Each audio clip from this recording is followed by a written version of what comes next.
All right, so first thing, keep working on exercise number 2 and bare minimum speeds every day: 60, 80, 100, 120, 140, 160, 180.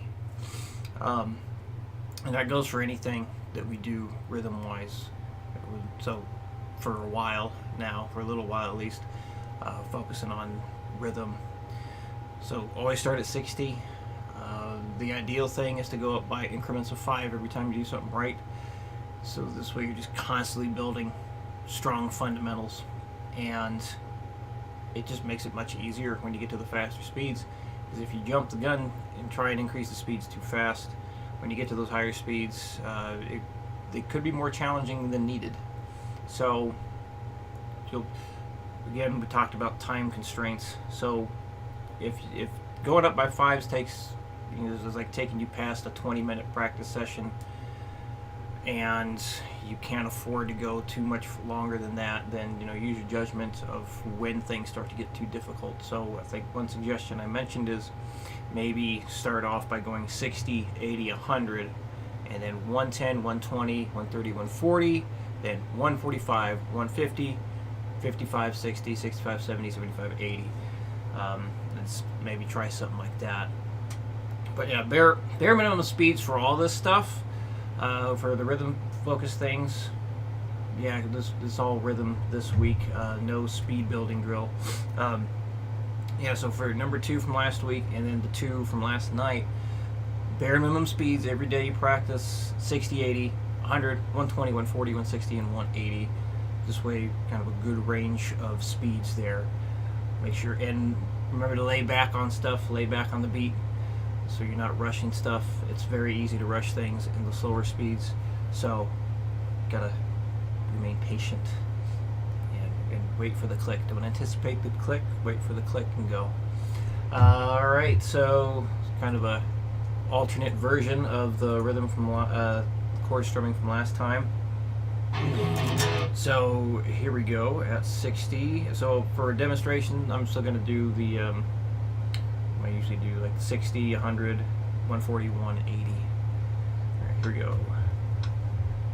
1, 2, 3, 4. 1 and 3, 4 and 2, 3 and 1, 2 and 4 and 1 and 3, 4 and 2, 3 and 1, 2 and 4 and done.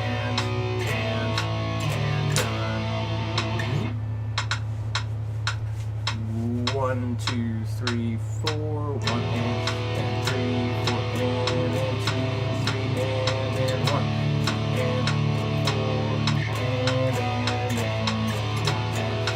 3 and 2, 3 and 1 and 4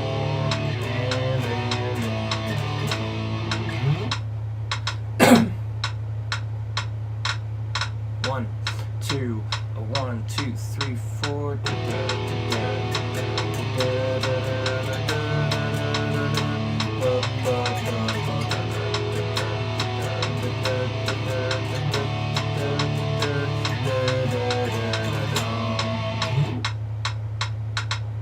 One, two, 1, 2, 3, 4.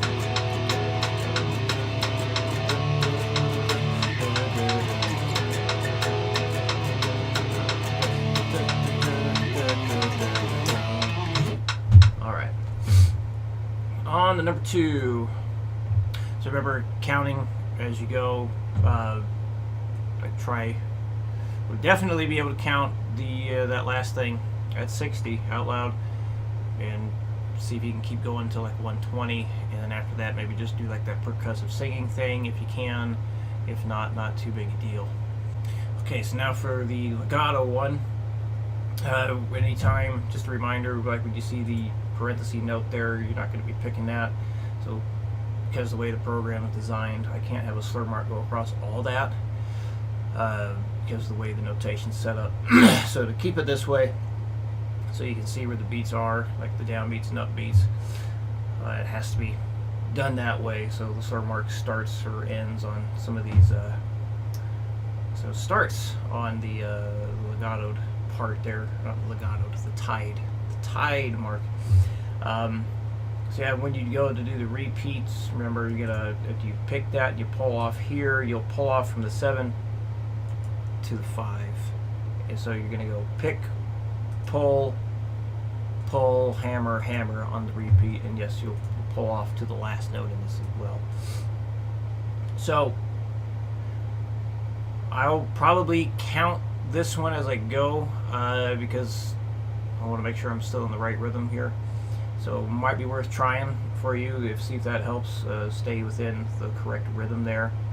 So, and again, if you need to, start by just counting what the rhythm is.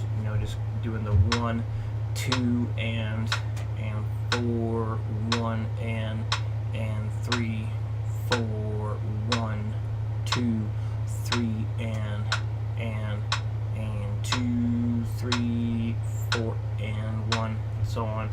And even work on a bar at a time if need be, or like maybe like one legato phrase after the next. That's always a good idea to break it down. Okay, here we go. I'm gonna do the same speed demonstrations, the 60, 100, 140, and 180. Here we go. 1, 2, 3, 4.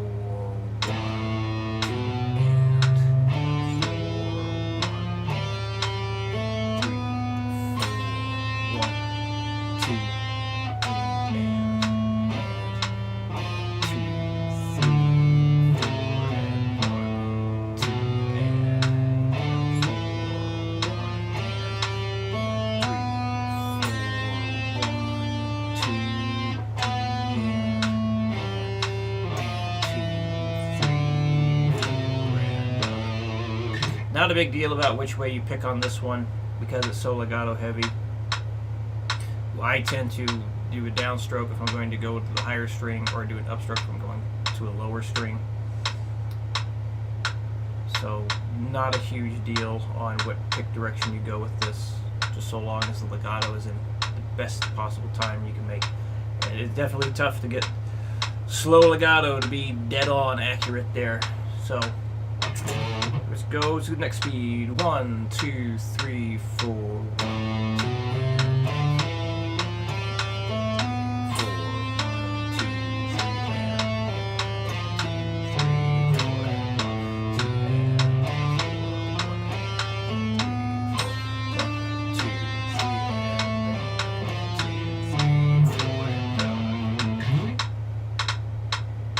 1, 2. One, two, three, four.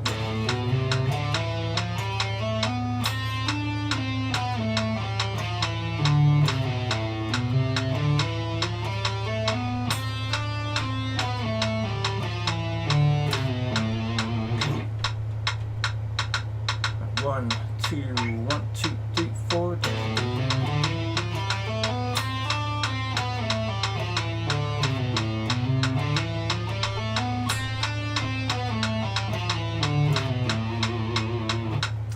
Definitely a challenging one. So just remember, if something seems like it's too much, and when we need to scale it back a little bit in terms of difficulty, let me know. Let me know if you're having a tough time with anything, and we'll work with that in between lessons if need be. So I think that covers everything. But yeah, let me know if you have any questions, and I will see you again on Friday.